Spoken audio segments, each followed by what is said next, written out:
হর হর মহাদেব, ওম নমঃ শিবায়। A warm welcome to my channel Shiv Shakti talks. আজকে আমরা ডিসকাস করব যে বৃষ রাশি, টরাস যাদের, বৃষ রাশির কেমন যাবে এই মাসটা, মে মাসটা। তো প্রথমেই আমি আগে হেলথ নিয়ে বলতে চাই। সো হেলথ ওয়াইজ আপনাদের কিন্তু এবারে ভালোই যাবে, সেরকম আমি খারাপ কিছু দেখতে পাচ্ছি না আপনাদের হেলথে। আপনাদের ভেনাসের যা পজিশন আছে, মানে যেটা আপনাদের লর্ড হচ্ছে, এই রাশির লর্ড হচ্ছে ভেনাস।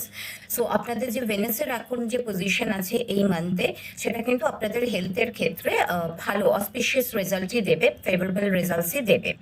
কিন্তু এখানে একটা কিন্তু আছে, যেটা হচ্ছে যে আমাদের যে স্যাটার্নের যে থার্ড দৃষ্টিটা, সেটা কিন্তু আপনার মোস্টলি আপনার ফার্স্ট হাউসে পড়ছে এই বছরটা পুরোটাই।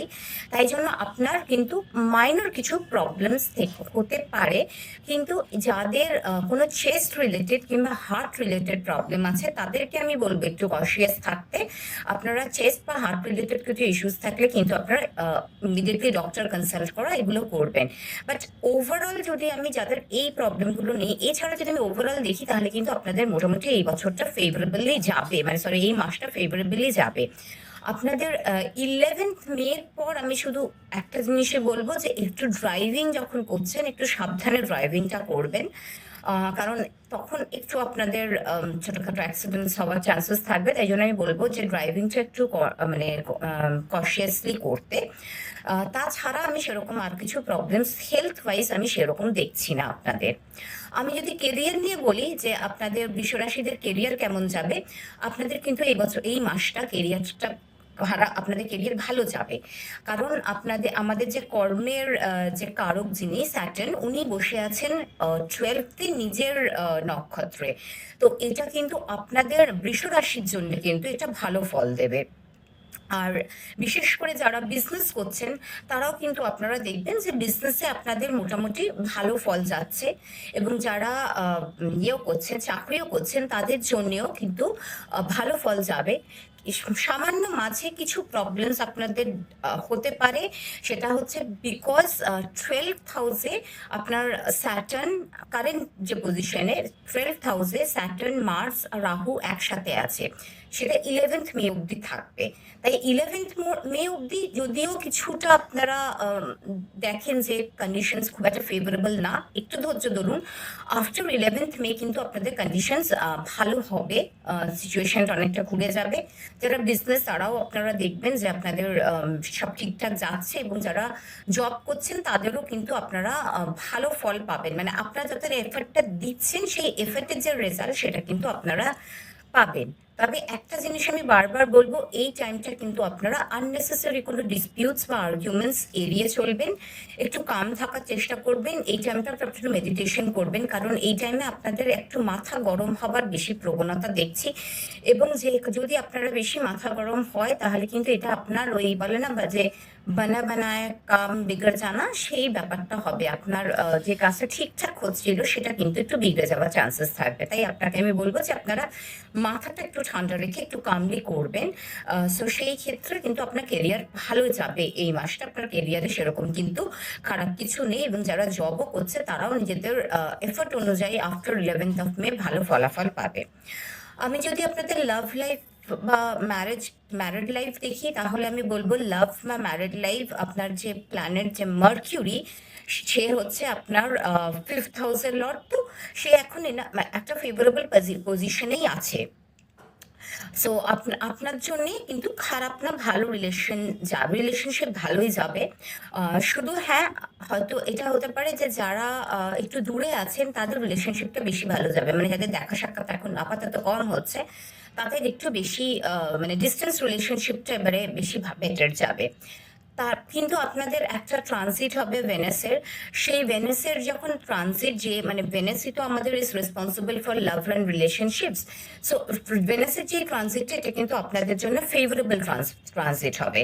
সো আপনাদের কিন্তু ভেনাস আপনাদেরকে ভালো রেজাল্ট দেবে।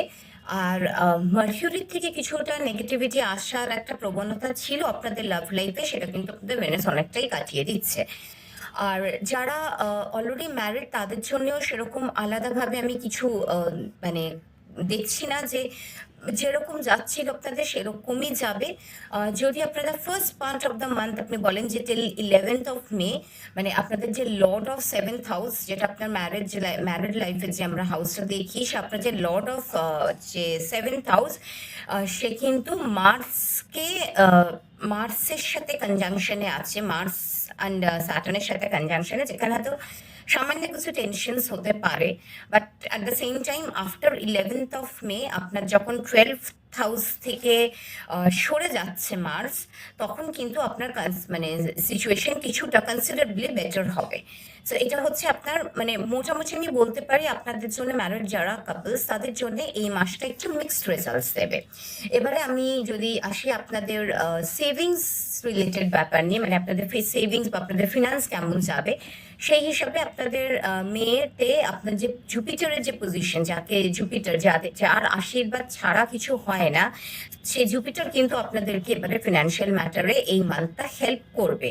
সো আপনার মার্স যে আপনার প্রফিট হাউসে থাকছে টিল 11th অফ মে, কিন্তু সেখানে যেহেতু স্যাটার্নও থাকছে, তাই জন্য হয়তো একটু ডিলেড হতে পারে সব কিছুতে।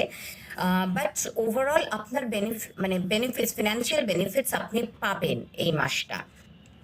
আর আমি যদি আপনার সেভিংস নিয়ে বলি, আপনার মার্কিউরির যে পজিশন আছে, যে হচ্ছে লর্ড অফ মানে ওয়েলথ হাউসের যে লর্ড, সে মার্কিউরি আমি বলতে পারছি না যে খুব একটা ভালো পজিশনে আপনার রাশি অনুযায়ী আছে, সেটা ঠিক নয়।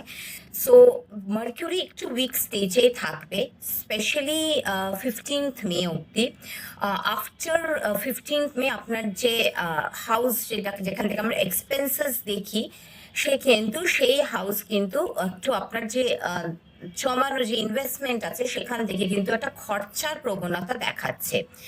তা আফটার 15th অফ মে যদিও মার্কিউরি পজিশন কিছুটা ইমপ্রুভ করবে। সো আমি মানে আপনারা যতটা সেভিংস করবেন আশা রেখেছিলেন এই মাসে, সেই হিসাবে কিন্তু আপনার সেভিংস কিছুটা কম হতে পারে। ইনফ্যাক্ট অন দ্য কন্ট্রারি আপনার কিন্তু কিছুটা মানে এক্সপেন্স আপনার বাড়বে। আপনার যেটা ধরুন আপনি যতটা ভেবেছিলেন যে আপনি এতটা এই মাসে সেভ করে ফেলেছিলেন আগের মাসে, সেখান থেকে আপনার কিছুটা বেরিয়ে যাবে। ঠিক আছে, এইটা হচ্ছে মোটামুটি আপনাদের কিরকম ফিনান্সিয়াল যাবে। এবারে আপনাদেরকে আমি বলতে চাই যে আপনারা কি করতে পারেন, মানে কি সাবধানতা নিতে পারেন এই মাসটা। আমি বলবো আপনারা পুরো মাসটা একটু চেষ্টা করুন যে তাড়াতাড়ি একটু ঘুম থেকে ওঠার। একটু তাড়াতাড়ি ঘুম থেকে উঠে আপনারা সকাল সকাল সূর্য দেবতার উদ্দেশ্যে আপনারা অর্ঘ্য নিবেদন করবেন। সূর্য দেবতার উদ্দেশ্যে অর্ঘ্য নিবেদন করে সূর্য দেবতাকে প্রণাম করে আপনারা শিব মহাদেবের অভিষেক করবেন। জল ও দুধ দিয়ে অভিষেক করুন প্রত্যেকটা সোমবার। বাকি দিনগুলো শুধু জল দিয়ে অভিষেক করুন এবং ওনাকে ধূপ প্রদীপ যা দেখানো, মানে এই মাসটা আপনাকে মহাদেবের আশীর্বাদ এবং সূর্যদেবের আশীর্বাদ নিয়ে চলতে হবে। তাই জন্য সেরকম ভাবে আপনারা করুন। আশা করি আপনাদের ভিডিওটা হেল্পফুল লাগলো। আমি বাকি রাশিদেরও ফলাফল নিয়ে উপস্থিত হব। সবাই ভালো থাকবেন। নমস্কার।